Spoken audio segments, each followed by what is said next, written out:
Le monde est bien plus vaste, et bien plus silencieux que nous ne le pensions. Pourtant, nous n'avons peut-être jamais vraiment vu ce monde autrement qu'à travers la petite lentille de notre pensée. Devant nous s'étend un paysage immense.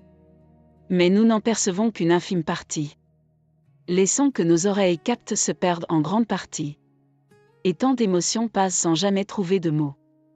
La pensée est comme un projecteur qui éclaire un seul point dans l'infini. Affirmant, voici la réalité. Mais ce que nous avons négligé, ce qui demeure dans l'ombre. C'est peut-être là que réside la véritable richesse. Il n'est pas nécessaire d'arrêter de penser. Il suffit de remarquer, ah, je suis en train de penser. Ce simple instant de conscience crée un espace. Un intervalle en reçoit et la pensée. Et dans cet intervalle, la liberté commence à naître. La pensée n'est pas un ennemi. C'est un nuage qui passe dans le ciel où il apparaît, se transforme, puis disparaît.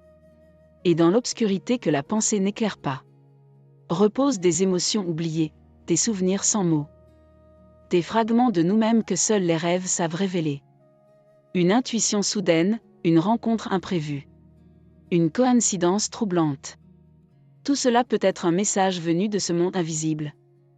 De ce territoire que la pensée n'a pas choisi. Ce que nous appelons hasard est souvent la lumière qui perce depuis l'inconnu. Nous cherchons souvent la justesse, la prévision, le plan. Mais c'est dans l'imprévisible que la vie respire vraiment. Ne pas tout décider, laisser de l'espace.